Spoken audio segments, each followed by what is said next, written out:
So, we are going to learn about Ernest Hemingway, and I have Wikipedia here. Wikipedia is a good place to get a basic idea. It's this would be well-known generic information that's just readily available. So, yeah, he was born in 1899. American novelist, known for economical, understated style that influenced later 20th century writers, romanticized for his adventurous lifestyle. All right, so we would want to include in the biography definitely his date of birth, date of death. We're also, we could say, all right, we'll say something about how he was raised in Chicago and he worked as a reporter before enlisting in the Red Cross. All right, so we can say Hemingway was born in Chicago, and it's also going to say that he had an affluent family. Wait, it'll tell us down here. Affluent just means like wealthier. So we can say was born in Chicago to an affluent in Chicago in an affluent suburb. And then we can say his father was a doctor and his mother was a musician. That could be important as we want to try to find things that could be relevant for that could have motivated him or inspired him for short stories that we'll talk about. So we can say here, okay, when he gets married, all right, his parents well educated. Wait, he had a sister and then his younger Ursula, Madeline, Carol. So he came from, we could say, a large family. And then it had also said, wait, Grace wanted to appear as twins. So in Ernest's first year, 3 years, she kept his hair long and dressed both children in similar frilly feminine clothing. So for whatever reason, his mom wanted him to be a twin. That you could say that's a little weird. All right. So then he went to high school. He competed in boxing, track, water polo, football, manly sports, and he was writing at like a young age, right? Okay. Now, he had tried to enlist in World War II, but he had bad eyesight. So we could put, we can say here, in in 1917, Hemingway was prevented from enlisting in World War I because of his poor eyesight. So he joined the Red Cross. And eyesight's going to be one word. All right.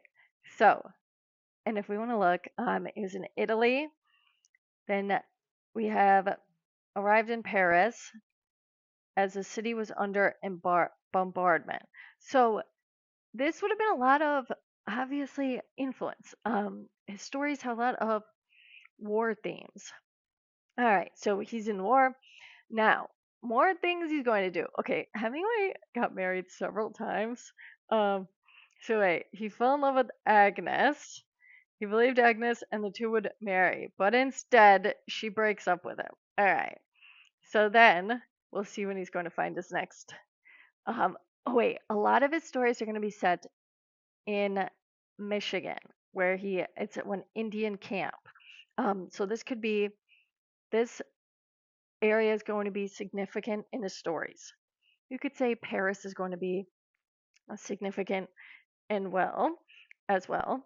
All right, wait, here he has his first wife. All right, so we have Hadley, and they're going to marry and travel. Okay, so now we have him in Paris doing his writing. Okay, wait, there's a lot. He has a long life here. Okay, we're going to have, oh, there's a lot of death, obviously. The year before, he visited this festival of Spain for the first time. So this is kind of where he becomes fascinated with Spain. He wrote a book on bullfighting, a novel on the Spanish bullfighting. So you could say he spent a lot of time in Europe.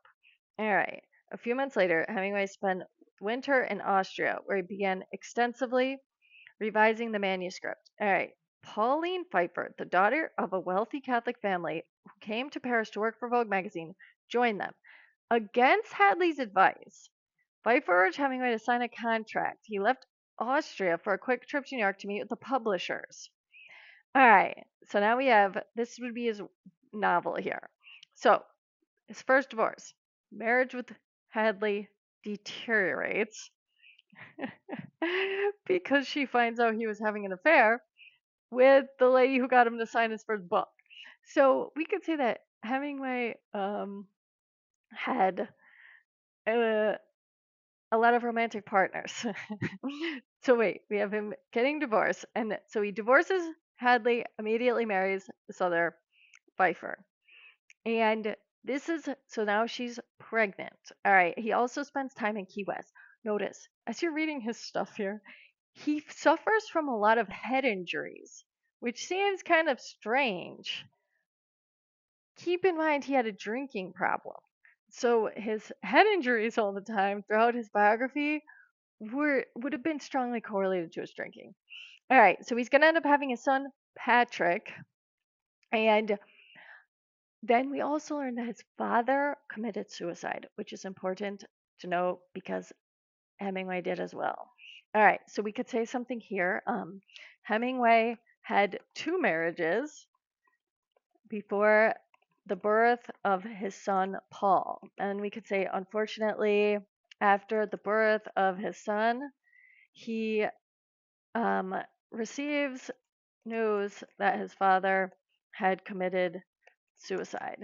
This is important to note because that is the same way Hemingway's life ends. He also commits suicide, and so did several of his sisters. So they believe it was something that ran in his family.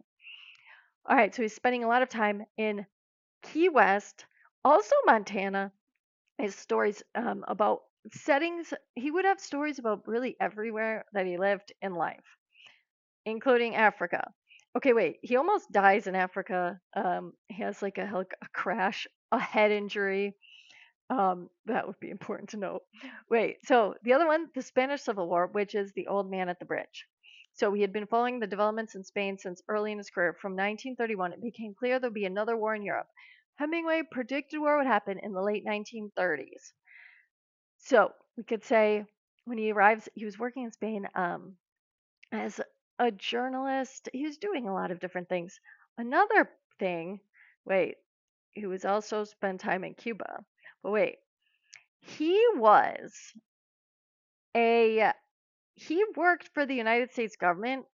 The United States entered the war, so this would be World War II, after the attack on Pearl Harbor in December 1941. Back in Cuba, Hemingway refitted the Pilar as a Q-boat and went on patrol for German U-boats. He also created a counterintelligence unit headquartered in his guest house to survey phalangists and Nazi sympathizers. Martha and his friends thought his activities were little more than a diverting racket, but the FBI began watching him and compiled a 124-page file. Martha wanted Hemingway in Europe as a journalist and failed to understand his reticence to take part in another European war. They fought frequently bitterly, and he drank too much until she left for Europe to report for Collier's. On a visit to Cuba in 1944, Hemingway was bullying and abusive with Martha. So he was doing a lot of different things. For this part is kind of strange, saying this counterintelligence, because then would end up on an FBI watch list. That could have deeper meanings. So like I said, Wikipedia can be a good place. If you see something interesting, you can look more into it because this would be the information that is just readily out there. I'm sure you could find something about in his biographical. Lots of people have written biographies on him. All right, so he's going to get married. Wait, again. This time he has Mary Welsh and more head wounds. And wait, Mary's going to be the last. So wait, he wins the Nobel Prize An ectopic pregnancy would be when a woman, the fetus like implants itself outside the uterus, which is never viable, but they would have still thought she would have been pregnant. So this could still be very upsetting. And some of his stories have a lot to do. He has a story about an abortion and once about miscarriages. So you can see that these events were reflected in his writing. All right. This part was kind of weird, saying he had a platonic love affair with a 19-year-old. Platonic means that they weren't like physically intimate, but like I said, this kind of seems weird. So this is where he almost died when the cerebral fluid leak in his head injury. Wait, he's saying they were in a plane crash, almost fatally injured in a successive plane crashes. So this was on one of their trips. And then gets Nobel Prize. So people thought he died here too, but he didn't. And you could say other things, he starts to get really down and in these depressions. Um, and there was more than one attempt, but his final, this would have been in 1961, Mary found him with a shotgun. And then she called Saviors, which would have been like a mental health institute. He ended up getting electroshock treatment, which is a very outdated. They definitely don't do that anymore. So that is disturbing. But then 2 days later, it's saying 2 days later, Hemingway quite deliberately shot himself with his favorite shotgun in the early morning hours of July 2nd, 1961.